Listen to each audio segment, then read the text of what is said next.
You are now listening to Wave a Sound. Welcome to episode 89 of Versus Mike History. I am your host, Michael History. Be sure to like, follow, and subscribe to the podcast wherever you choose to listen. And if we are on your preferred platform, let us know, and we'll do our best to change that. For premier access to Versus Mike History content, join our members-only subscription tier on versusmikehistory.com. The lesson I cherish the most is how important it is to love what you do. If you love what you do and it's making you happy, all the hard work and perseverance will pay off. You can't stop people from trying to limit your dreams, but you can stop it from becoming a reality. Your dreams are up to you. I encourage you to always be curious, always seek out things you love, and always work hard once you find it. Please know I'm thinking of you, supporting you, and encouraging you always. Peace.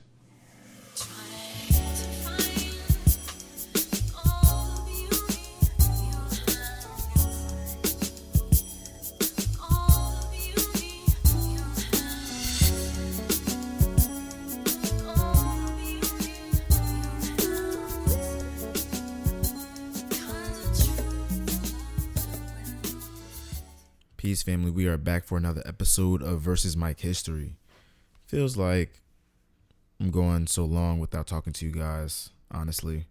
I've been working really hard, though, to get these interviews out. And, been reflecting a lot, been growing a lot in the meantime. And, just been doing a lot of me work. And it's been a grind. But, it's getting nice out and it's springtime and starting to see friends again and starting to spend time with my family again. And as all these COVID restrictions lift up, even though there's still things going on in different parts of the world with COVID, it's been fairly refreshing to get back to some type of normalcy. So, anywho, we got a pretty simple episode ahead of us. I don't really have too much for you guys, but I do have some stuff to cover that I want to talk to you guys about. So let me stop talking in circles and go ahead and start the show. As always, we got to lead with love, and I want to give a shout out to all the dads out there. I don't think I've ever given a shout out to the dads, but I want to give a shout out to all the fathers, the black fathers out there, holding it down for their families, providing and doing everything they can to be the man of the house. I think it's important to give a man his flowers and to let him know that what he's doing is noble and admirable. So I'm going to go ahead and shout out to all the fathers out there and go ahead and move on. All right, so first up, I got here that Kanye West is barred from performing at the Grammys. And I'm getting this from Variety, so bear with me. Kanye West has been barred from performing at the Grammy Awards due to his concerning online behavior, a rep for the artist confirms to Variety. Reps for the Grammy Recording Academy and CBS, which present the Grammys, did not immediately respond to requests to comment. West rep cited a report in The Blast posted late Friday claiming that the artist team received a phone call Friday night informing him that he had been unfortunately removed from the lineup of performers for the show due to his concerning online behavior. While West, who is up for 5 2022 Grammy Awards, was not among the first list of performers announced on Tuesday, he may have been a planned performer. Rep for West sent Variety a link to that story saying only that is confirmed. The rep did not respond for requests for further information, although the Blast report states our sources say Kanye's team isn't surprised by this decision. Sorry, that was a mouthful unnecessarily, but damn. Oh well. It's interesting that they just told him that he couldn't perform and not pulling his actual nominations for his Grammys. That's the telling part. But nonetheless, we won't be getting a live performance of Easy or Off the Grid or anything off Donda. Oh well, doesn't matter. I think he's going on tour soon anyway. But you know, feel how you feel regardless. All right, I'm gonna jump into word of mouth now because I kind of have a lot of stuff that I gotta go over. That is really just me giving my takes and not really reading off any articles. So I want to start with Ryan Coogler because I didn't really get to break this story when it happened, and I really wanted to talk about it still. So the fact that this guy who directed this film called Fruitvale Station that details a man getting killed by a police officer happens to go into a bank and is mistaken as a bank robber, even though he was just trying to be discreet.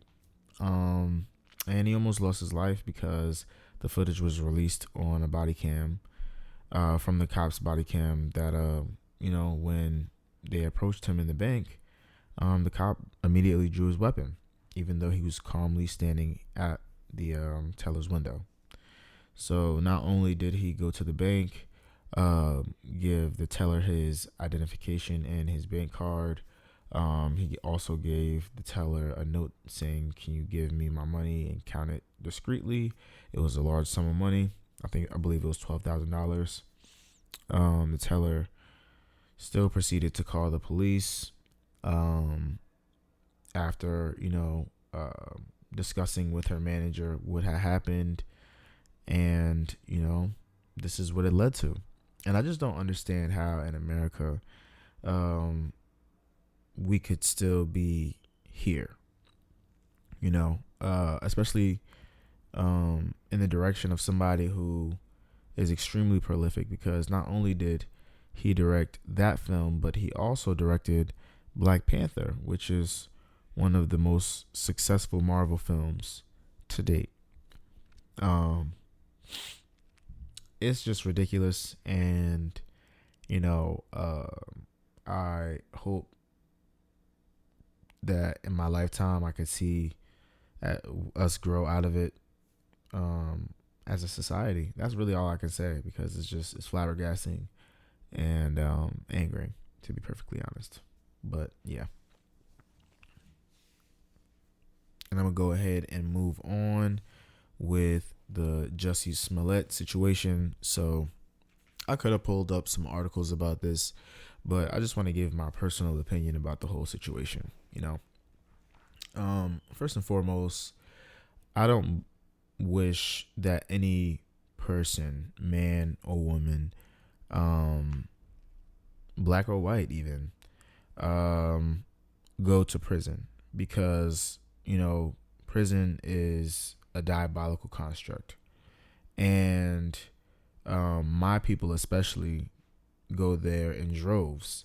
So to see Jussie get sent to jail for whatever amount of days for not even an actual crime, well, a non-violent crime, excuse me, is really ridiculous, because he doesn't deserve to be there, in my personal opinion.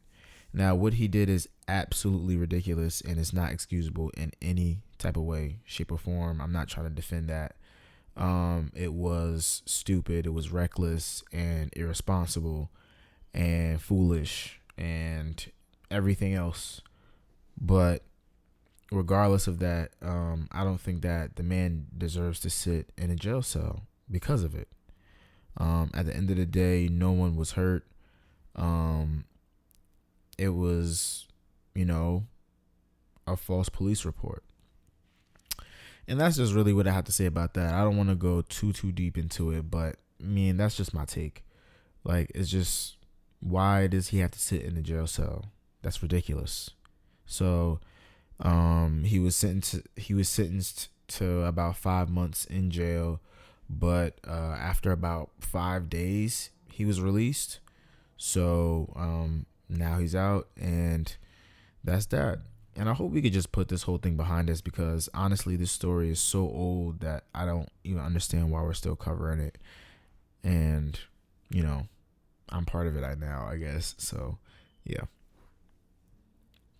I also want to get into the St. Peter's St. Peter's Cinderella story.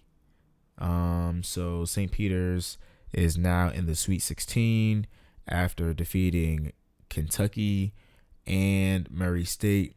It has been a wild weekend, and it's just a beautiful thing to see.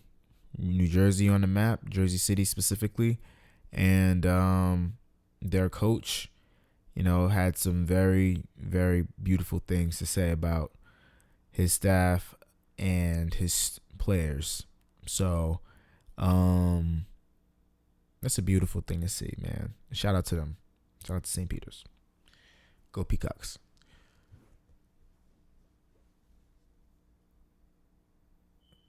Now, I also want to sit down and talk to you guys about my 2 concert experiences that I experienced last week, because it was a very, very busy week. I'm going to start with covering my experience at the Call Me If You Get Lost concert that I went to on Monday at Madison Square Garden. It was amazing, and it was just a completely enjoyable experience.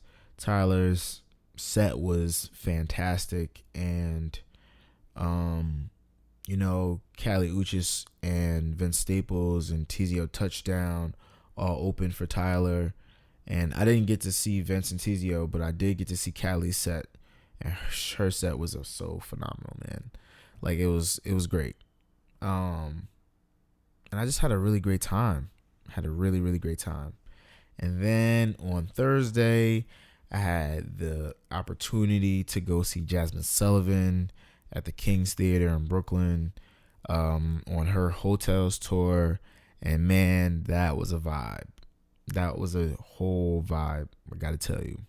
It was a beautiful thing to just sing along with everybody in the room and have everybody just, vibing. And, it was just, her vocals were like filling the room, and it was just, I don't know, man. Like, I love R&B, so it was an amazing time. And, they had good drinks, and it was a bunch of beautiful people there, and everybody was fly, and it was a bunch of black people, and it was just positive vibes. It was positive vibes. And yeah, it was all such a great time.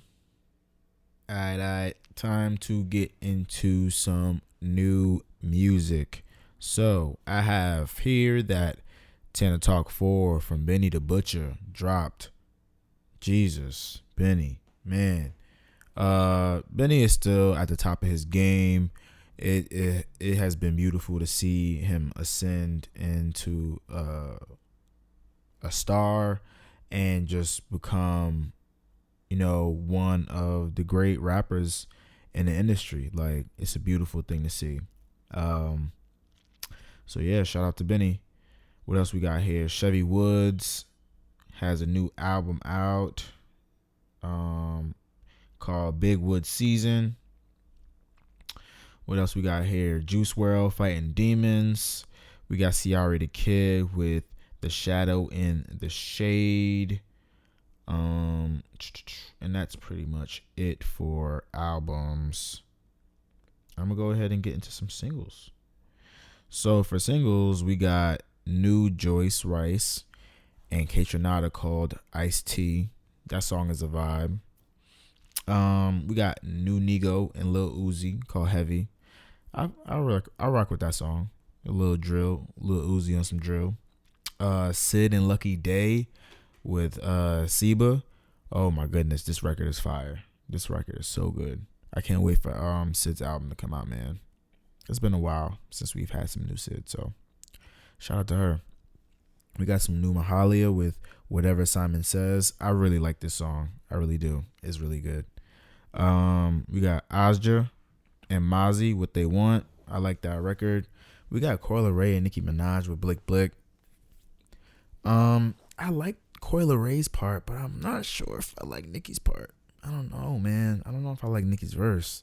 It's not a terrible verse, because like she get that double time towards the end of it, but like in the beginning it's slow. I don't know, but whatever. We got Key Glock, Play for Keeps, and we got Fabio Foreign and Quavo with Magic City. I like that record a lot. We got Compound and Jim Jones with Boss Talk. We got D Smoke and Walk Off the Earth with Bet on Me. I think I missed one up here.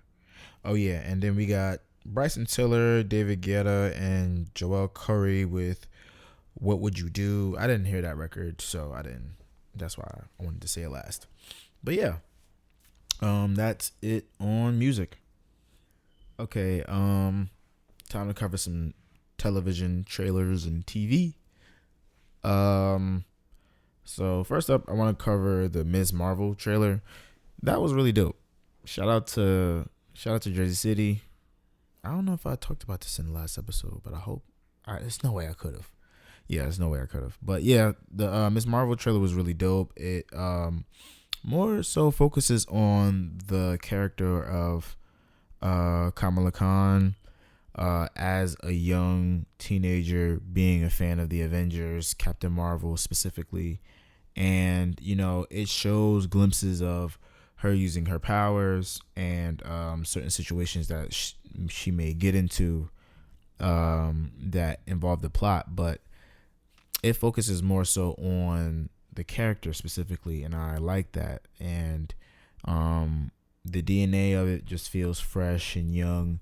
And I really like this direction that Marvel is moving into, sort of shifting to younger characters because we get to spend more time with them as they grow. So it'll be interesting how she's integrated into larger stories moving forward in the future. And I'm really excited to see how her story is portrayed on Disney Plus. It looks really cool, to be perfectly honest. Moving on, Moon Knight trailers and clips are still being released. This show looks like it's going to be so good. And I know a lot of press were sent the 4 episodes so that they could review it early. I'm glad that I was not a part of that crew because it will be a long 4 weeks of not being able to see any new Moon Knight after being able to binge 4 in a row. So it sucks for you guys, and I can't wait for the show to come out. We're about to get some really good MCU content for the next few months. It's gonna be a really good fun time. I think that's it for trailers. In terms of movies, I haven't really seen anything new yet. I'm gonna go see Morbius when it comes out. I'm praying that this movie is good, man, because I have my reservations. I do. But Sony's been on a nice run. So I have a feeling that they know what they're doing. I hope they do. I'm gonna go ahead and get into some shows, not necessarily that I'm watching, but that you guys talk about. Force. I don't know if I want to watch. I don't know if I want to watch this because I've never been a big Tommy fan off of the episodes of Power that I have seen, but I haven't seen that much Power. I don't know if I talk about that a lot, but I don't really watch that much Power. But I don't know if I want to watch this Tommy spinoff, and the way you guys talk about it doesn't make me really want to watch it. Snowfall, I'm not up to date. I'm really not up to date. I liked the first 3 episodes, but the 4th and 5th, I just decided to chill on because, you guys are always talking about it so quickly online, and I just like, all right, I gotta watch this at my own pace. Plus, work is kicking my ass right now, so I haven't really been able to keep up. Killing Eve, I gotta catch up on this too, man. Bel Air, everybody's talking about Bel Air. One thing that I have been able to watch though, that I did able to catch, was Worst Roommate Ever on Netflix. Man, people are sick. people are sick. That's really what I have to say about that. Like, people are some terrible, nasty, disgusting people in the world who will just like kill people, invade your space, take your money, like all of that stuff, everything. It was really good though. That's really my type of documentary. I just like documentaries in general, to be honest. If you can make a good documentary, then I'm definitely sitting and watching that. And yeah, I just been really busy, so those are the shows that I know that you guys have been watching. Abbott Elementary is back, so I have to catch up on episodes of that as well. There's just so much television out right now, and I've always watched television, but I've never let it consume all my time. I'm not really a binge watcher like that, but when I get the time, I'm gonna come back and talk about it, I guess, or maybe not, I don't know. And yeah, that's pretty much it. So yeah, I'm gonna just end this episode by bringing more awareness to the fact that Brittany Griner is still arrested in Russia. And, I know that there isn't necessarily anything that I can do about it, but I have a platform that I can bring awareness to the situation in case people didn't know or weren't aware that it was still going on, but she's still locked up over there. So I just wanted to say that it's still Women's History Month. We always respect and protect Black women over here. So I just wanted to put that out there. And yeah. So as always, send topics, questions, music, and movie suggestions. Follow the podcast on Twitter at VSMikeHistory and on Instagram and the Fanbase app at Versus Mike History. Follow me on Twitter at Mike History and on Instagram at Last Name History. So this week's sound selection comes from Capella Gray and Nija, and it is called Confujawn. All right, beautiful Black people. I will see you at the next episode.